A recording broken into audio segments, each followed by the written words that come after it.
कहानी की शुरुआत में हम एलेक्स नाम के एक आदमी को देखते हैं जो बहुत ही पुराने थिएटर में कुछ पिक्चर्स लेने गया होता है ताकि इन सभी का एल्बम बनाते अपनी एक बुक निकाल सके। और वो इस सब में लग भी बहुत एक्साइटेड रहा था। हालांकि लाइट ना होने की वजह से उसे दुश्वारी तो बहुत ही आ रही थी, लेकिन फिर भी ये नहीं रुकता, जो आखिरकार सिनेमा स्क्रीन के सामने जाता ही अपने कैमरा के साथ उसी की पिक्चर बनाने लगता है, क्योंकि एलेक्स का यही काम था जिसे वो कर ही रहा था। कि बीच में ऊपर से किसी की आवाज सुनकर बहुत ज्यादा डर जाता है। जहाँ पर चारों तरफ कुछ भी नजर न आने के बाद एलेक्स भी बड़ी तेजी के साथ पिक्चर्स लेते बाहर की तरफ निकल पड़ता है ताकि आगे और भी बहुत सी पिक्चर्स ले सके, क्योंकि इसने अपने घर और फैमिली को पिछले कुछ महीने से छोड़ दिया था ताकि खुद एक एल्बम बना सके, जिसे अपनी फैमिली की याद तो बहुत ही आती थी। लेकिन फिर भी एलेक्स हिम्मत करते आगे बढ़ते रहता है ताकि अपने काम को जल्दी के साथ खत्म करते घर पहुंच सके, जो इस टाइम बहुत ही सुनसान डेजर्ट के बीचों बीच सफर में था। और आखिरकार कुछ टाइम का फासला तय करते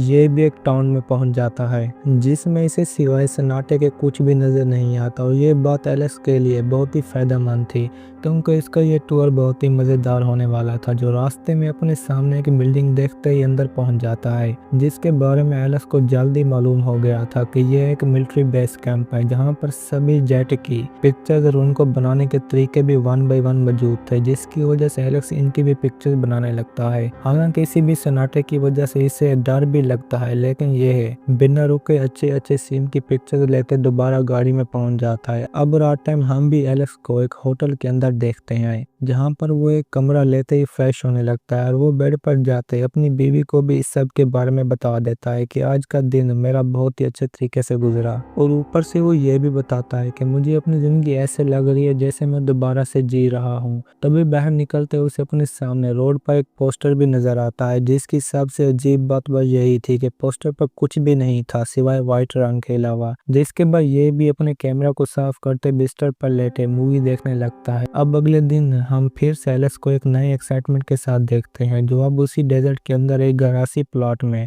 जाते ही पिक्चर लेने लगता है, जहां पर उसे अपनी कंट्री का एक फ्लैग भी देखने को मिलता है, जिसकी ये अलग से पिक्चर लेते ही आगे की तरफ जाना शुरू कर देता है, क्योंकि एलेक्स को इस जगह पर बहुत ही मजा आ रहा था। जो फिर से आगे जाते एक और स्टॉप पर रुकते डेजर्ट में मौजूद पहाड़ों को देखना शुरू कर देता है। और वो यही सब कुछ सेम रात टाइम दोबारा से अपनी बीवी को भी बताता है कि मैंने आज का दिन किस तरह गुजारा और मुझे यहाँ पर बहुत ही मजा आ रहा है। तभी एलेक्स को अपने रूम के साथ कुछ आवाज सुनने को मिलती है, जैसे अंदर कोई लड़ रहा हो, और वो उसी वक्त बिना टाइम वेस्ट किए मैनेजर को कॉल करते ही इस सब के बारे में बता देता है कि यहाँ पर अंदर कुछ तो हो रहा है। जिन्हें मैनेजर रूम में जाने के बाद सेट करते यूं ही वापस जाता है तो फिर उसी रूम में रहने वाला आदमी रैनी एलेक्स के पास पहुंच जाता है कि तुम्हें अब हमारी तरफ से कोई भी परेशानी नहीं होगी, और ये भी बताता है कि मेरी सिस्टर की हालत बहुत ही खराब है जिसकी वजह से हम लड़ रहे थे, लेकिन अब कोई मसला नहीं होगा। तभी जाने से पहले वो एलेक्स को ये भी बताता है कि मेरी बहन को तुम बहुत ही ज्यादा पसंद हो, जिसकी वजह से अगर तुम चाहो तो हमारी एक पिक्चर भी एक साथ ले सकते हो, क्योंकि सूजी को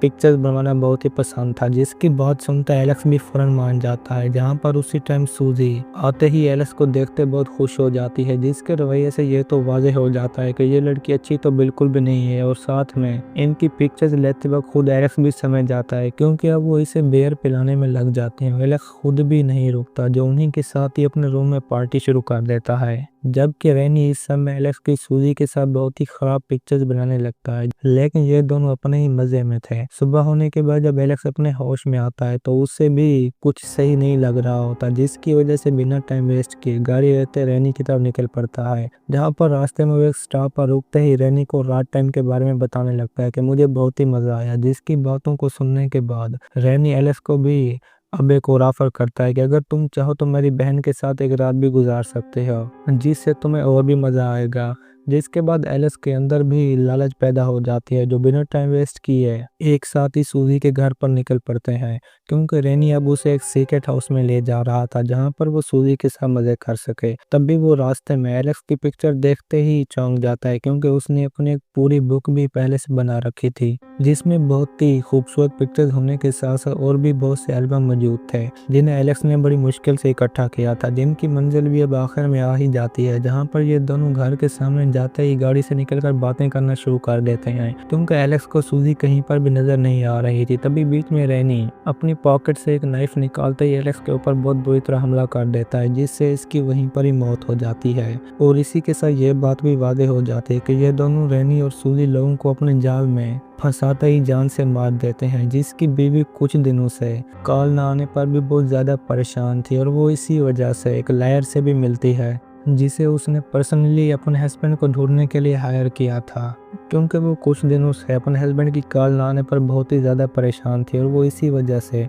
लायर को हर चीज़ के बारे में बता देती है, जो बस इतना ही चाहती थी कि जो कुछ भी हो जाए मेरे हस्बैंड को ढूंढो। हालांकि सैम इस सब के बदले हार्लेट को बहुत ज़्यादा पैसे भी ऑफर करती है, जो बिना टाइम वेस्ट के सैम से एलेक्स की पिक्चर वाली एल्बम लेते ही डेजर्ट की तरह निकल पड़ता है ताकि एलेक्स को ढूंढ सके। अब वो सैम एक एक करते हर उस जगह पर जाने लगता है जहाँ पर एलेक्स ने वो पिक्चर्स बनाई थी, ताकि मुझे वहाँ से कोई क्लू मिल सके, जिसमें थिएटर के होने के साथ साथ मिलिट्री बेस कैंप में भी हार्लेट पिक्चर बनाने लगता है ताकि वहाँ से कोई जानकारी मिल जाए, लेकिन कोई भी फायदा नहीं होता, जिसकी वजह से आखिर में इसे होटल जाना ही पड़ता है, जहाँ का मैनेजर हार्लेट को बताता है कि एलेक्स अपने रूम की कीज बिना दिए ही यहाँ से चला गया था। हालांकि उसने पैसे पहले ही एडवांस में दे दिए थे, जिसके बाद हार्लेट उसी रूम को बुक करते ही अंदर पहुंच जाता है, जहाँ पर रात टाइम इसके साथ भी सैम एलेक्स जैसा ही हाल था, क्योंकि इसको भी सूजी और रनी की आवाजें डिस्टर्ब कर रही थी, जो इन सब को इग्नोर करते ही सैम को सारी बातें क्लियर कर देता है कि मुझे अभी तक एलेक्स का कुछ भी पता नहीं चला, और ये भी बताता है कि मैनेजर के मुताबिक वो अपनी कीज दिए बगैर ही यहाँ से चला गया था, जिसको सुनते सैम बहुत ही परेशान हो जाती है, क्योंकि वो जान चुकी थी कि एलेक्स ने बहुत ही गलती कर दी है, क्योंकि उसे अकेले तो बिल्कुल भी नहीं जाना चाहिए था और वो बस रोने के सिवा कुछ कर भी नहीं सकती थी। अब अगले दिन भी हार्लेट को कुछ अच्छी जानकारी नहीं मिलती, जिसकी वजह से सैम इस सब के बारे में पुलिस को बता देती है कि शायद वो मेरी कुछ मदद कर सकें, लेकिन वो भी बस दिलासा देने के सिवा कुछ नहीं कर रहे थे। लेकिन सैम किसी भी हाल में कोई ना कोई एक्शन चाहती थी, और अब उसी रात जब हार्लेट अपनी गाड़ी में था तो सूजी आता ही उसे अपने साथ रात गुजारने का कहती है, जिसके लिए उसे $50 पे करने होंगे, और ये बूढ़ा भी उसी की खूबसूरत बॉडी को देखते पैसे देने के बाद रूम में ले जाता है, जहाँ पर उसने मजे तो बहुत ही किए, लेकिन सुबह टाइम नींद से जागते ही रूम के सामने सैम पहुंच जाती है, क्योंकि हार्लेट ने पूरी रात उसकी एक भी कॉल रिसीव नहीं की थी, जिसकी वजह से सैम हार्लेट का चेहरा देखने के साथ साथ सूजी के कपड़ों को देखते और भी गुस्से में आ जाती, जो जान चुकी थी कि इस बूढ़े ने पूरी रात बस मजे ही किया है और ये भी कि ये एलेक्स को बिल्कुल भी नहीं ढूंढ पाएगा, जिसकी वजह से गुस्से में आकर हार्लेट को फायर करते ही वहां से निकल पड़ती है। जबकि हालत तो खुद हार्लेट की भी अच्छी नहीं थी, क्योंकि सूजी उसके पॉकेट में मौजूद हर चीज अपने साथ ले गई थी। अब चलते हैं सैम के पास, जो गाड़ी में जा ही रही थी कि बीच में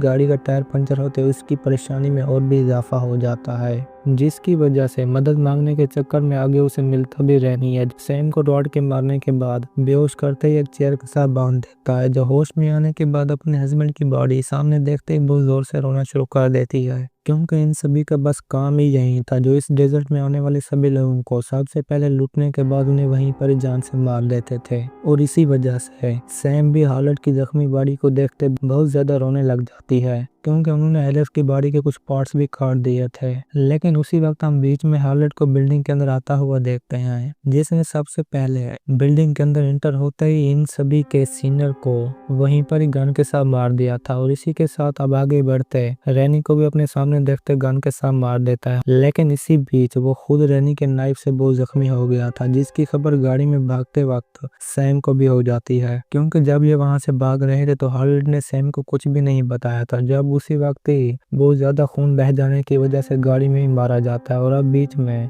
सैम भी गाड़ी से बाहर निकलकर अपने सामने उसी व्हाइट पोस्टर को देखते अपने ख्यालों में गुम हो जाती है, जिसके बारे में कभी एलेक्स ने उसे बताया था कि यह बस पूरी तरह व्हाइट है, हालांकि इसके ऊपर और कुछ भी नहीं। और इसी के साथ हमारी भी आज की ये कहानी खत्म होती है। दोस्तों, अगर आपको हमारी कहानी पसंद आई हो तो वीडियो को लाइक, शेयर और चैनल को सब्सक्राइब जरूर कीजिए।